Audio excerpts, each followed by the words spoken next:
if I do, it gives me a real need. And all you have to do is, no, I need to go together.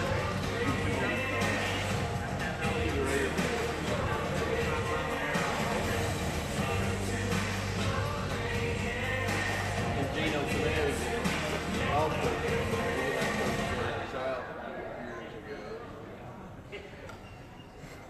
I don't know. I might just go. Welcome to the Lakes Church. We're glad you're here this morning. Come on and find a spot to stand with us as we worship this morning.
Morning, morning. How you doing, sir? Good to see you.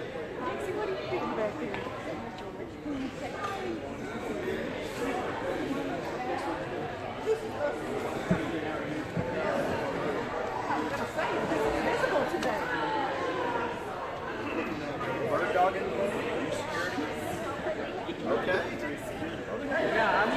messing with her. Easy on me.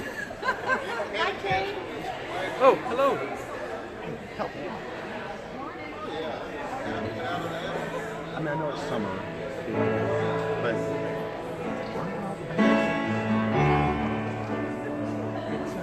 I mean, things out. Usually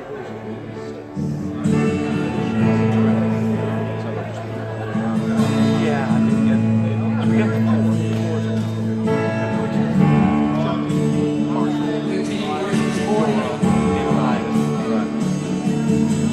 yeah, I think it's just a push. We have more like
great thou art,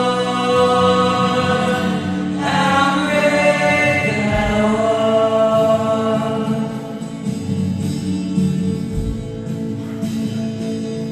And when I think that God His Son was buried, sent Him to die, yeah, I scarce can take it in. That on the cross, my burden gladly buried, He bled and died to take away my sin. Then sings my soul, my Savior God to Thee, and how great Thou art, how great Thou art. Then sings my soul, my Savior God to Thee, how great Thou art, how great Thou art.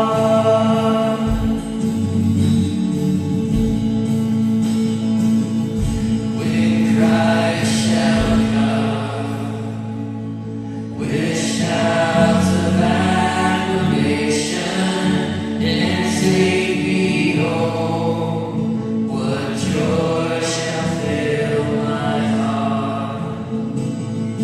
Then I shall bow in humble adoration and then proclaim, My God, how great Thou art. Then sings my soul, my Savior God to Thee, and how great Thou art, how great Thou art. Then sings my soul, my Savior God to Thee, how great Thou art, how great Thou art.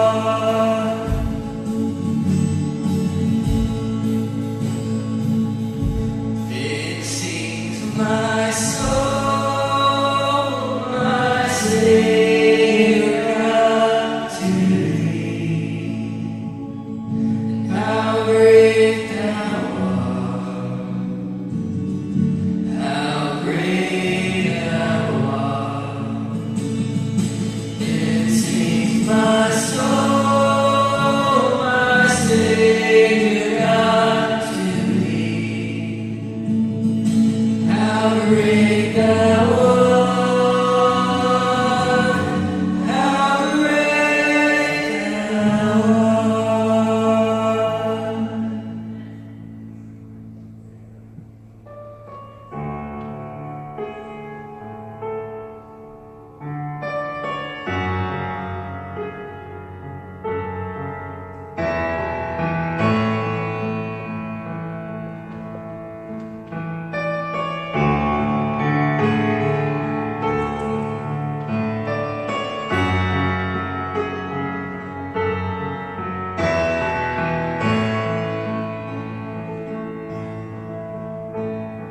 Seated above, throned in the Father's love,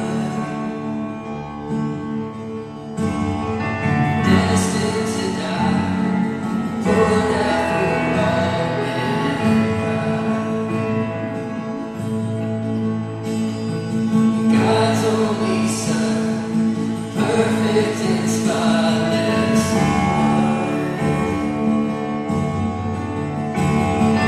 He never sinned,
God this morning. And we will overcome by the blood of the Lamb and the word of our testimony. Everyone overcome. And we will overcome by the blood of the Lamb and the word of our testimony. Everyone overcomes. Lift our voices. And we will overcome by the blood of the Lamb and the word of our testimony. Everyone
awesome in power forever,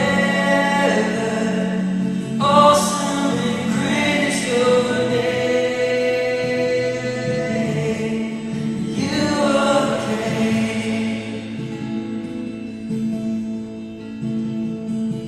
Let's pray this morning. Father God, we just come before you.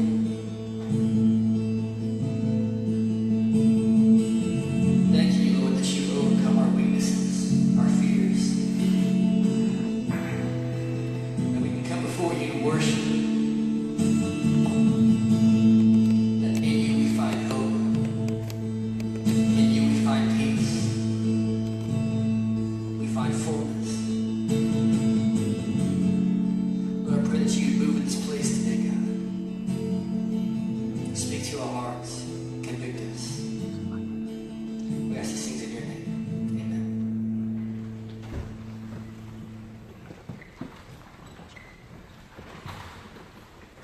All right, thank you, Josh.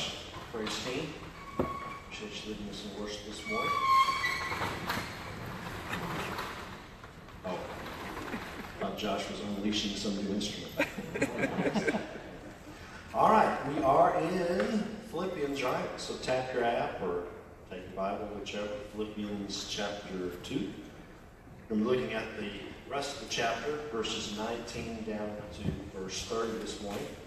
Just to let you know, I got a word from the corporate during worship that air is working. It's just taking a while for it to get all circulating, so we've got the back doors open.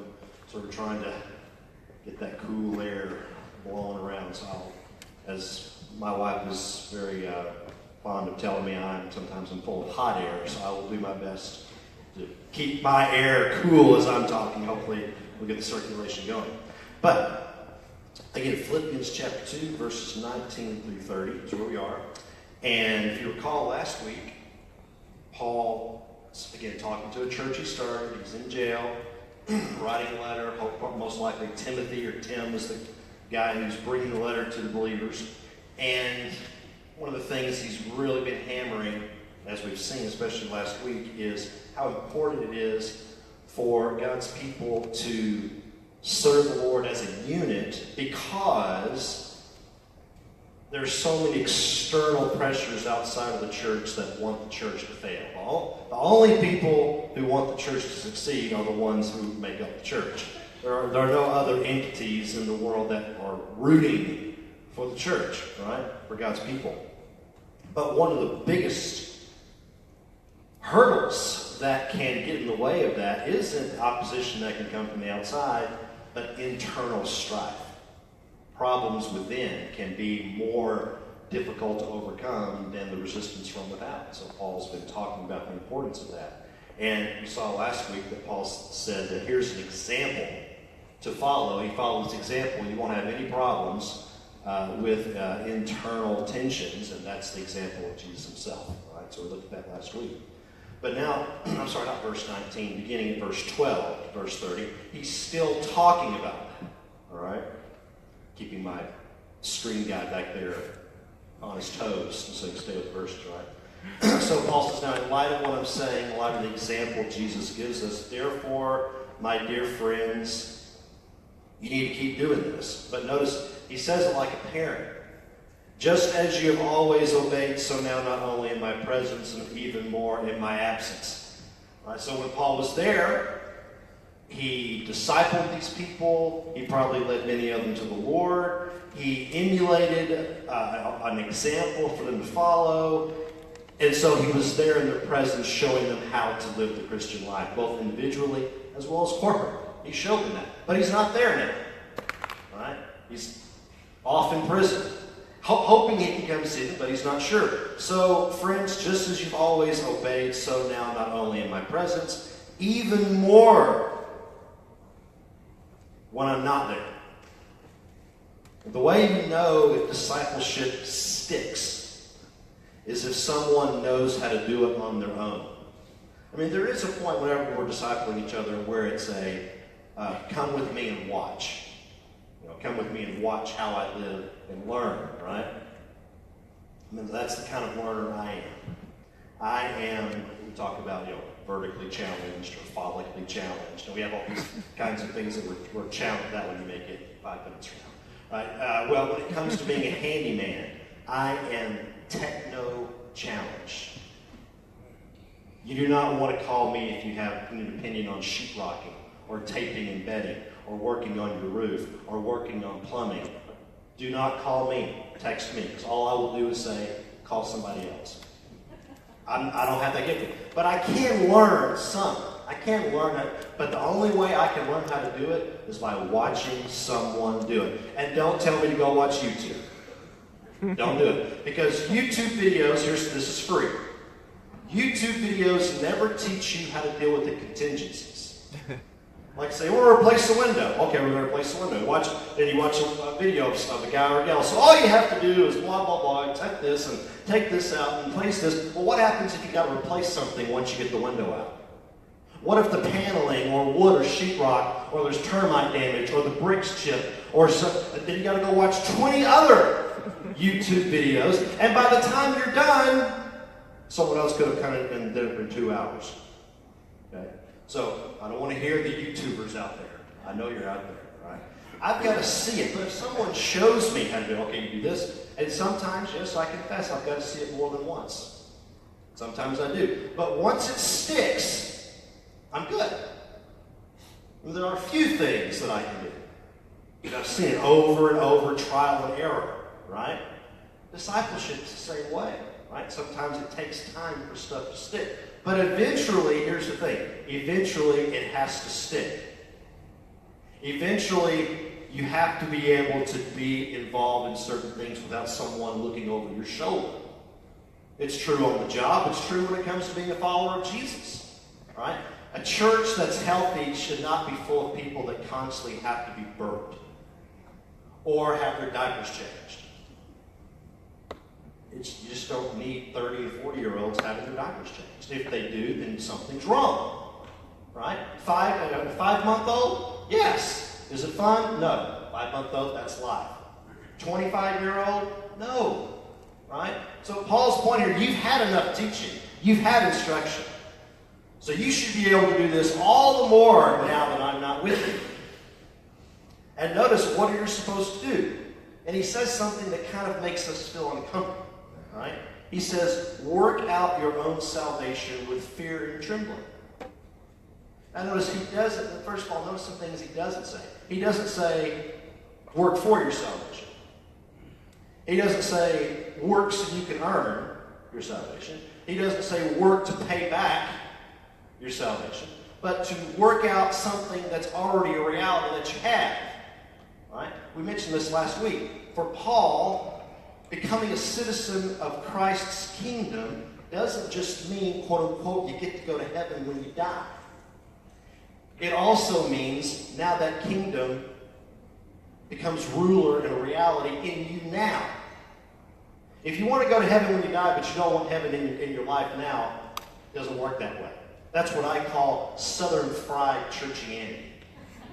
That's what I call it. Maybe it's in the North, I just don't know. But it's this epidemic in the South that if you've got your name on a church roster and you haven't killed anybody and you pay your taxes, and you don't smoke, drink, or chew, or go with girls who do, all those slogans we have. If you do all those little things to make everybody think you're a good person, then that makes you a Christian. No, that just makes you a pagan who doesn't go to jail. That's all it makes you. If that's what you think being a Christian is, you are sadly, sorely mistaken. But that is what I call Southern fried churchianity. It's just kind of the thing. The Bible Belt is really an excuse for people who just want to have an image of being religious. Now, fortunately, some of that is beginning to erode because our culture doesn't even like that kind of Christianity. So even the mushy professors, the mushy quote-unquote Christians, are beginning to be weeded out because there's no social advantage to that anymore, which is a good thing. But Paul says here, work out your salvation. What you have, you need to be fleshing it out. It needs to be changing you. Anything you see that's in good shape, takes work, right? If you drive by somebody's home and the grass is perfectly edged and cut and the bushes are nice and edged and everything's round, that didn't just happen. If you leave your lawn alone for a month, it won't look better. It won't. If you say, I'm not going to worry about what I eat anymore, I'm going to eat what I want, when I want, how I want, as much as I want. Now I know when you're a teenager, your metabolism's your friend, and that doesn't it, but it'll get you. By the time you get to your 40s, metabolism is your greatest enemy. It's a bigger enemy than Afghanistan once you get to your 40s, right? Sometimes 30s. But if you just forget about your diet or about exercise and you just go about your business, your body's going to let you know that's not a good thing. It will let you know one way or another. Things that are in good condition don't happen naturally. You see somebody with a good marriage, guess what? That does not happen naturally. It takes work. Work. And if someone knows the Lord and is Christ-like and is growing in their faith, it does not happen with somebody sitting in a spiritual lazy boy, putting the Bible on their head and then sleeping, and somehow by osmosis it just kind of seeps down into their brain, and they're more like Jesus when they wake up. That's not the way it works. It takes effort. Work. And Paul tells them this. But notice, as you work out your salvation with fear and trembling, verse 12, note, for it is God who is working in you both to will and to work according to his good purpose. Paul says there's a weird dynamic here. As you pursue the Lord, that very ability to pursue the Lord is something the Lord gives you. The more change that happens in your life, the more a reality of the fact that it's God who's doing the changing. See, there's a certain economics in the Christian walk you have to be aware of. God gets all the credit, you get all the blame. Well, I don't like that. Well, here's the thing. It started that way. You didn't get the opportunity to become a believer, to have forgiveness of your sin by earning anything. So if you didn't earn it to gain it, you don't earn it, you don't keep it by earning it. And so whenever there's failure, you go behind the woodshed. And when there's success, you can't brag. Because the reason there was success is because the Lord enabled you to have it. But you did the work. You wouldn't do the work unless the Lord enabled you to do the work. It's a weird economic. Don't look to the world to figure out how Christ's kingdom functions. That's a guaranteed fail if you do that. So Paul says, recognize God's work in you. Do, and then verse 14, he's already said this several times, as we've seen. He says it again. Verse 14, do everything without grumbling and arguing. I wonder why he would say that several times to a bunch of believers in the first century. Because it doesn't matter whether people in the Middle East in the first century or in Sac City, Texas in the 21st century, people are people. We're people. And anything that's hard creates the temptation to It is. Sometimes when I'm at the gym, I'll see some guys who, they're pretty strong, but they're not as strong as what they think they are. And they'll put a lot of weight, they're going to bench press or do leg press or something, they put too much weight on. And you always know when they put too much because they start screaming out loud in agony as they're pushing up. It's not just breathing out hard. It's almost like they scream like a girl. All the bass leaves their voice, and it's, ah! That is so embarrassing. Take the weight, but they're trying to prove something. And then sometimes, I've seen a few times where they actually get hurt. They try to act tough, and they're hurt. And there's no girl impressed. I don't even know. If it were a 16-year-old with a bunch of cheerleaders around, okay, I might understand a little bit. But some 30-year-old guy trying to prove that he's not on roids doesn't make any sense to me. Pain. Anytime you push yourself, there's going to be pain. And when we push ourselves to be like Christ, it's going to tempt us to want to brag. Because here's the thing. Paul, again, is talking to a group, not a person. He's talking to a group. I'll confess to you, when I was a student in college, I despised group projects. As a professor now, I tell students, I will never require a student to do a group project. Why, Barry, why would you not like group project? Because, let's say you've got 4 students who have got to do an assignment together. You're always going to have at least one who doesn't do anything for the assignment. They won't cooperate, they're just going to gripe and complain, or they're slick. They'll work really hard at not working. I'm amazed at those kind of students. There are students that will work harder. They will work harder at not working than working hard at working. They will take more effort. I learned a word when I became a professor, shiftless. Shiftless is basically someone who always has an excuse.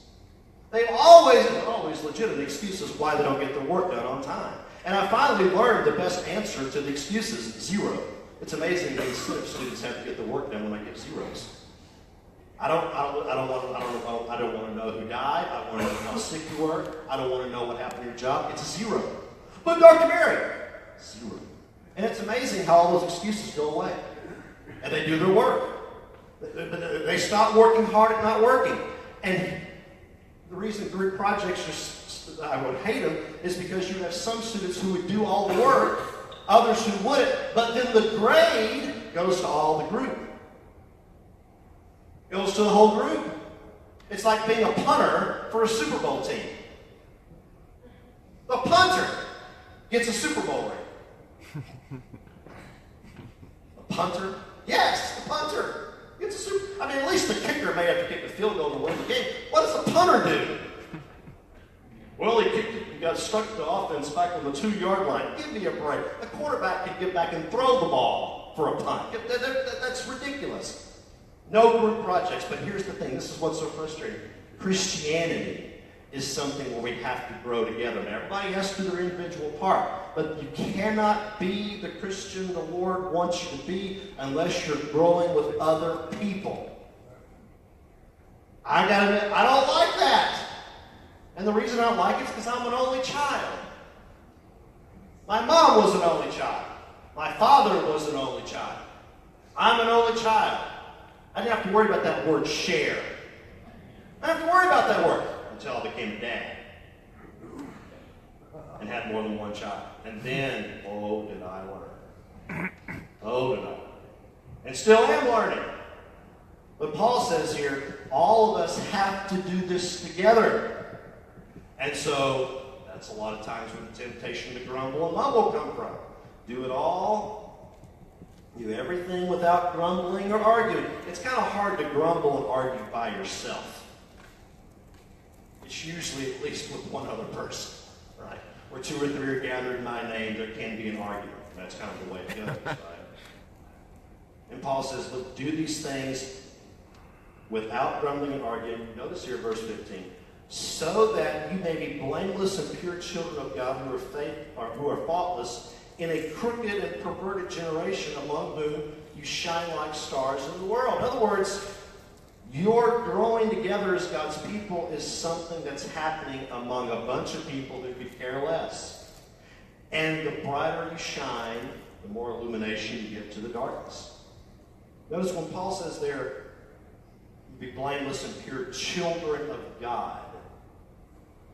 Being called one of God's kids is something that's difficult for us sometimes to get a hold of in our culture, because our culture is so different now. I mean, if I were to go back 2 or 3 generations and ask everybody, or ask many of you, do you do for a living what your dad did for a living?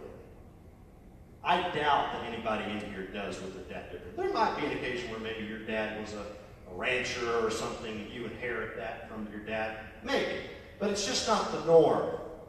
It's just not the norm much. Now, people from maybe other countries who have come to the States and now are citizens or visiting their cultures, there may be something like that that's more common. But it's not a big deal. It's not a very big deal anymore to do what Dad did. Again, there are family businesses where it can happen, but again, it's something that's the exception as opposed to the rule. But in Jesus' day, or in the first century, it was very common. Whatever Dad did, that's what you did. I mean, you see it all over the New Testament. Jesus will tell parables about a vineyard, and a father tells son go in the vineyard, or they have this master who has servants and sons, and the sons are going to take over when the masters go. It's a very common thing. And here, when Paul says, be children of God, be pure and blameless, why? So then people will say you're God's kids. Why? Because that's what God is. God is pure, God is blameless, and when we conduct ourselves this way, we're acting like our Father. And we will be deemed the children of God. In, Paul says, a generation of people who care less about God.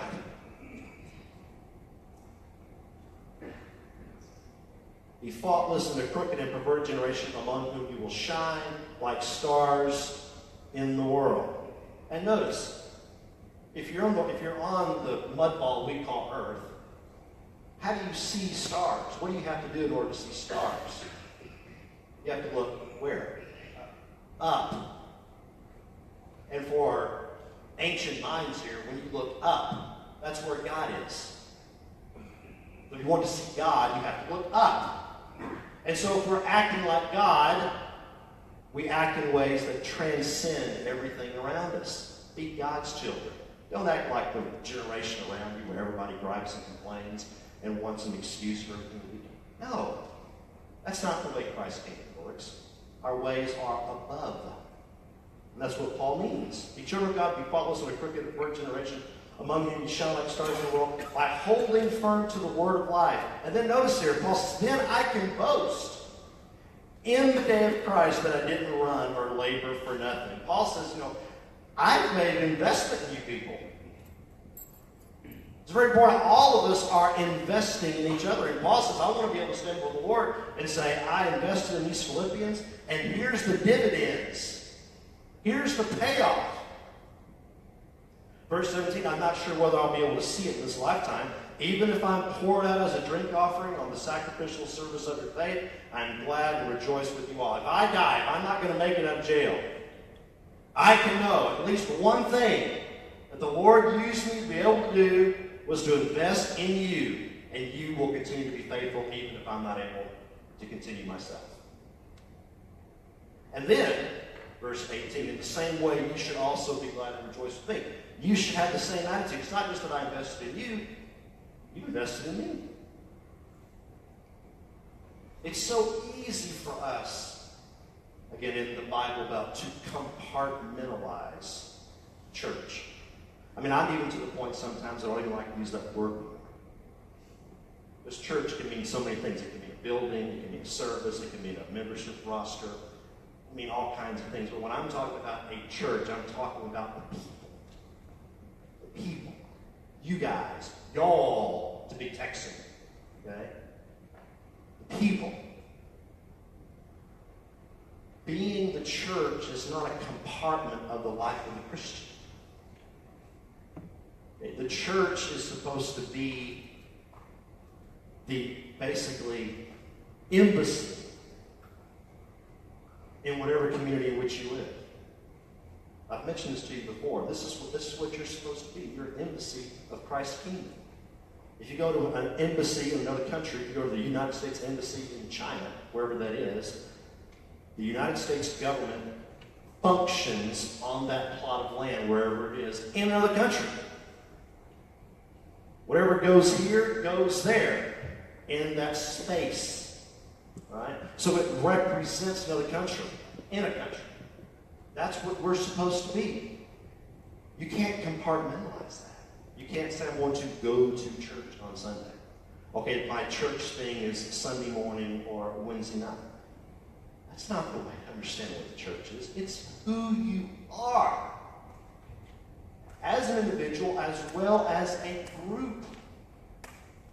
How important should that be? Well, Paul gives two examples. He's telling them what's going on, and then he mentions two people that are interacting with these Philippians that work with Paul. One is Timothy, Tim. And then you get another guy named Epaphroditus. Now, I don't have a short for his name, so I'll just call him Epaphroditus. Paul's not sure he's going to make it to see them, so he says, verse 19, now I hope in the Lord Jesus to send Timothy to you soon, so that I too may be encouraged by news about you. I want to find out how everything's going. For I have no one else like-minded who will genuinely care about your interest. I have a lot of people working with me, but Timothy's the one who knows you, because apparently he was with me. He's with me now, and he was with me then. And he cares about your interests. He's not worried about his own interests. He's not worried about what kind of promotion he can get. Well, if I go take care of these Philippians, Paul may give me a bigger church or something like that. No, Timothy's concerned about the Philippians. Paul knows that, so he's the one he's going to send. But you know his proven character because he has served with me in the gospel ministry like a son with a father. Therefore, I hope to send him as soon as I see how things go with me, and I'm confident in the Lord that I myself will also come soon. Paul says Timothy's been proven. He's been faithful. He's served with me. He's been mentored.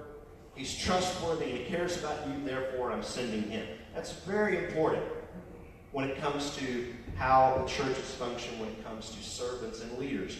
Don't lower the bar. I mean, if Paul were looking for people to work on his membership team, he wouldn't say, okay, as long as they come on Sunday morning and don't smoke, well, I'll bring them on my team. No. Don't lower the bar when it comes to people that you let serve in your church and leadership. Don't do that. People who are genuinely concerned about the well-being of the church, not their own agendas, and who have character, and proven character. You've seen it. They've emulated it. Those are the ones. Those are the ones that you entrust to serve. So serve where other people are looking. Everybody's supposed to be serving. But leadership is serving wherever everybody's looking. Okay? Those need to be trustworthy. And Paul says, I hope to send him. I'm confident that I'll be able to.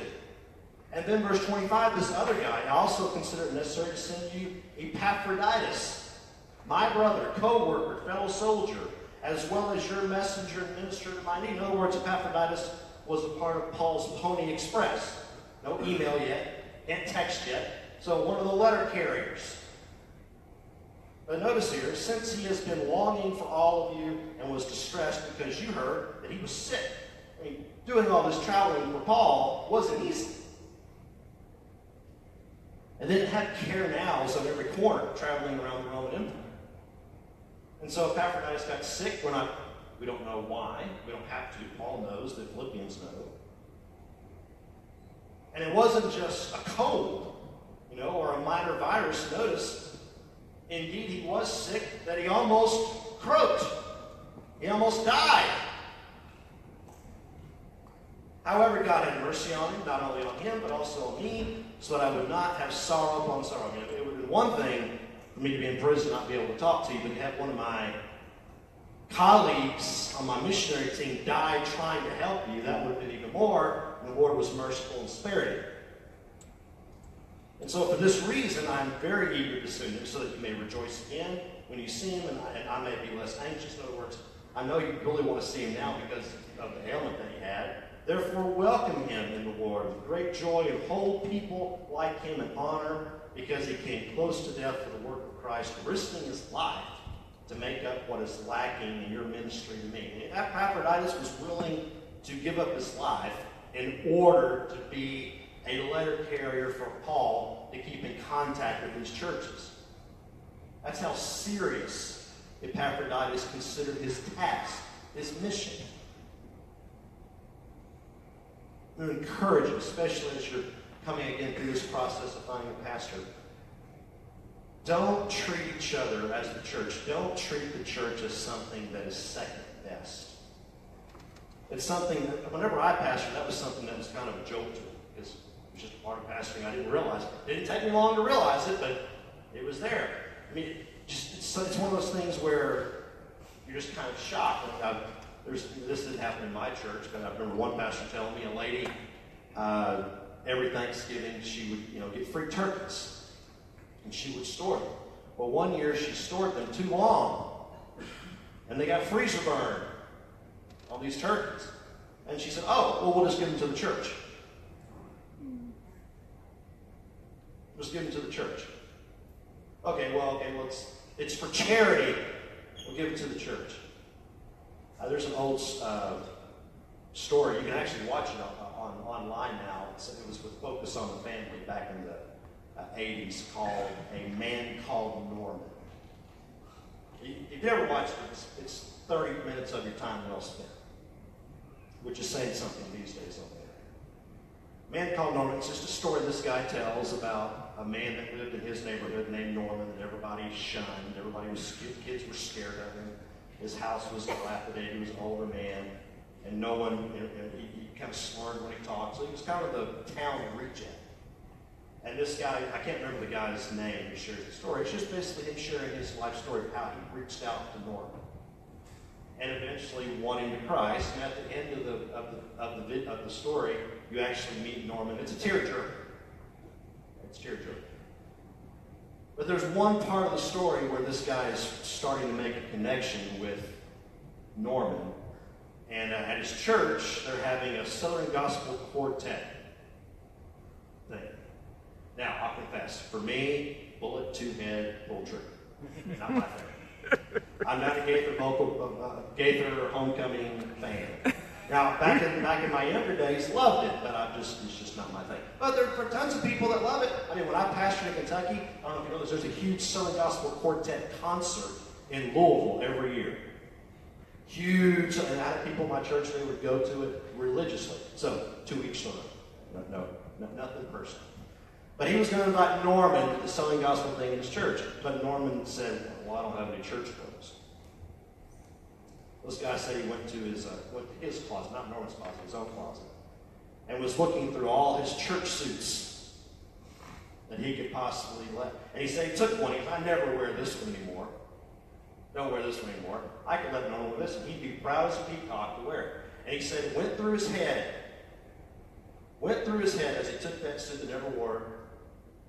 He said, he's humorous the way he does it. He basically said that cotton picking verse went through my head. Love your neighbor, period. Love your neighbor what? And he said, this is not a suit I want to wear. It's older, it's not the style anymore, blah, blah, blah. So if I don't want to wear it, why would I want Norman to wear it?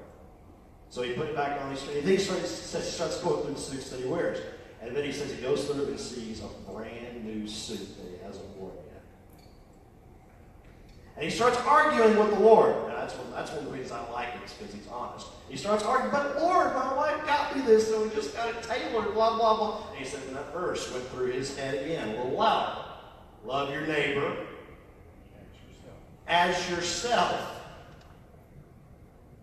So he took that suit and he let Norman wear that brand new suit. And he said Norman, he was proud as a peacock to have that suit. And eventually wins Norman to Christ later down the road. Other stories and other things that happen.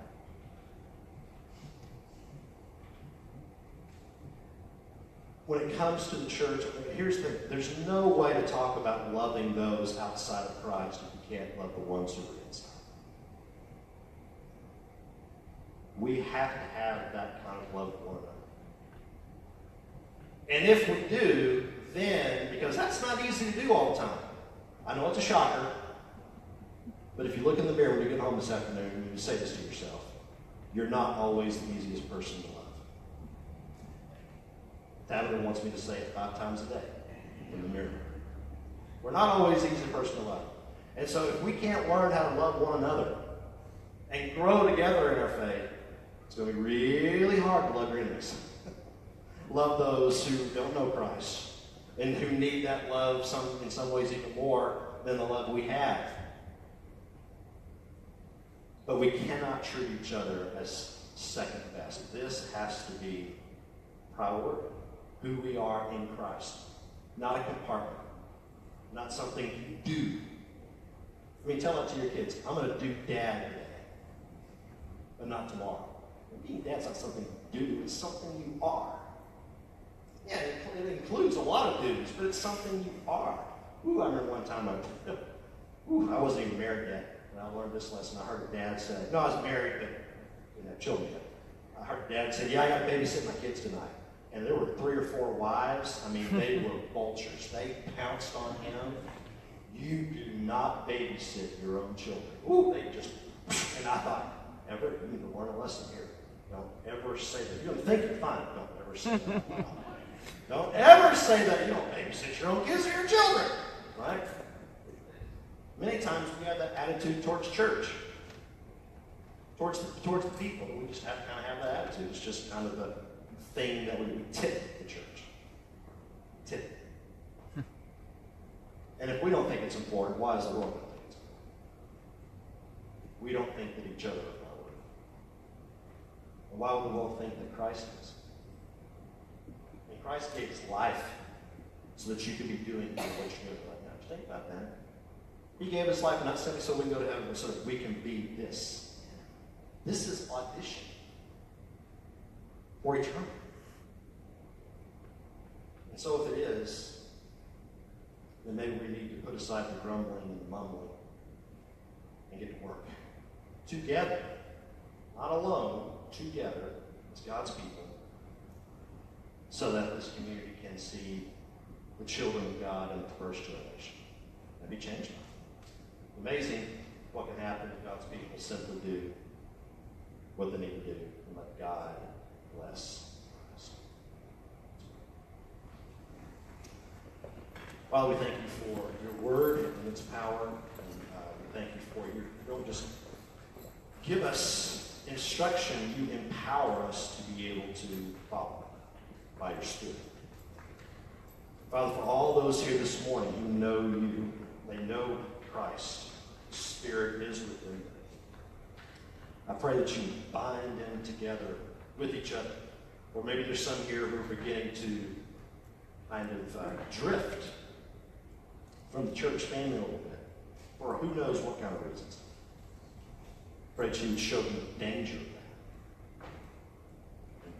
Rekindle their love for God's people so that they can grow together and serve together. And not just be the individuals you want to be, but be the church family.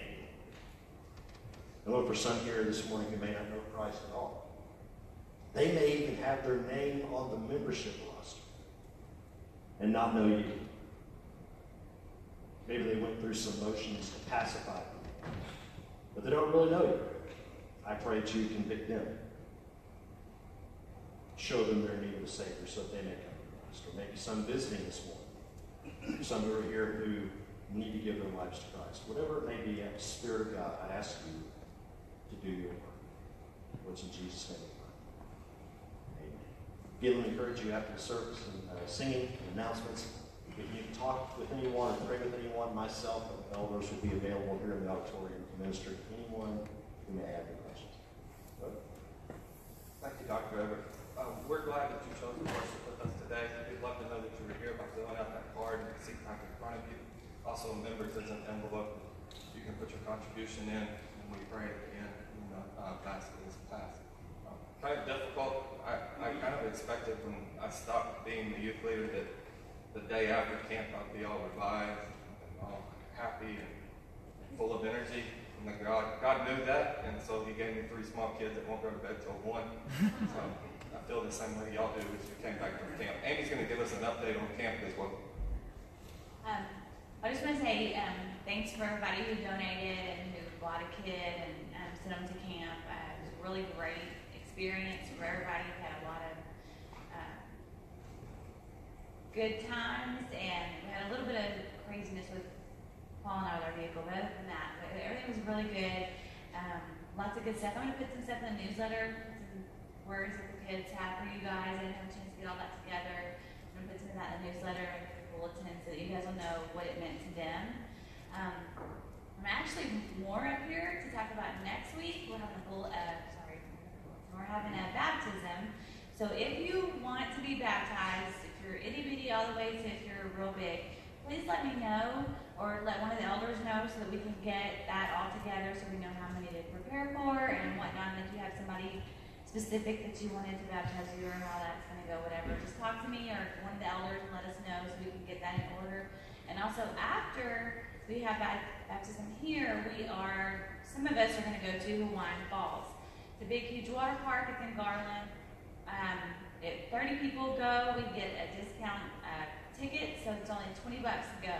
I need to pay early this week. I have to have your money if you don't have it today, but I really, really need to know a number.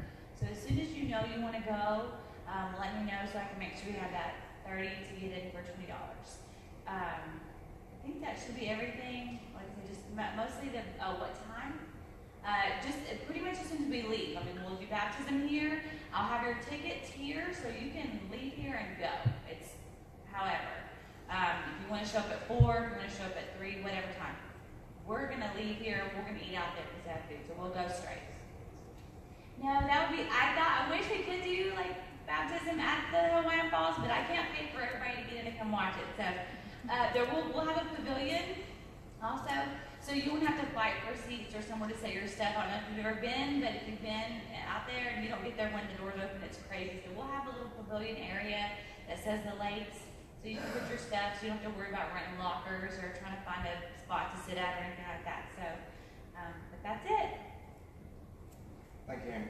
I've talked to Dr. Everett about classes that I've taken for a master's, and right now I'm in the middle of a law class, which I use way too many big words. I can throw one in sporadically, and you have no idea whether I mean it or not. I know I don't mean it, but y'all don't. So I'm reading all this stuff, and one of the things is assumption of risk. And assumption of risk is just, you get into something, you know that there's inherent dangers. And the elders know this assumption of risk because they hand me the microphone every week. And they know that something could happen. And sometimes there's things that just tug on my heart, but I want to do something different. So this week, we lost a staple of our church. It is very important to us. I'm going to invite everyone to come down here and put hands on Bill and Carolyn so that we can pray for the life of Grandma. This will be our prayer as well for the contribution.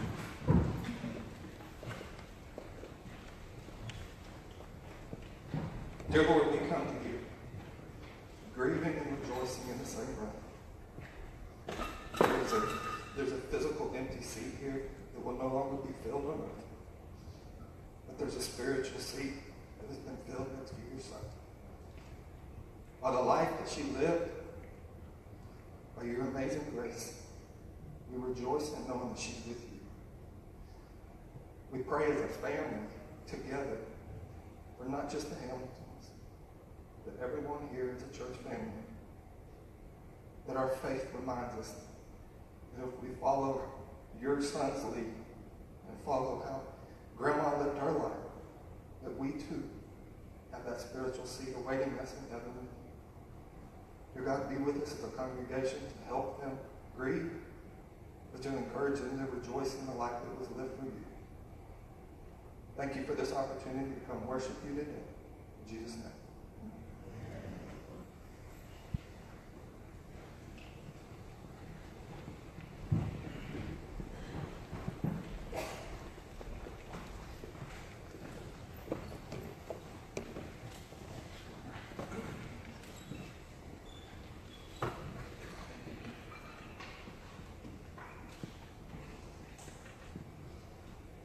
I'm going to say a quick prayer for the offering, and then we'll blow this roof off this place, okay? Let's pray. Father God, thank you for this morning, Lord. Thank you for the importance of church and what church is, and for Dr. Everett's message to us today, Lord. I pray we would not take that lightly, but we would self-evaluate and make sure that we are not only pursuing you, but pursuing church, pursuing what that meaning is, so that we can change the way that the world views us, and that we can be a light that shines into the darkness, Father. We ask for your blessings on this offering, Lord. Even if there's pain in the offering, Lord, we ask that there's rejoicing for knowing that you will use this money to further your kingdom, Father. We ask these things in your name. Amen. Y'all can stand as we worship.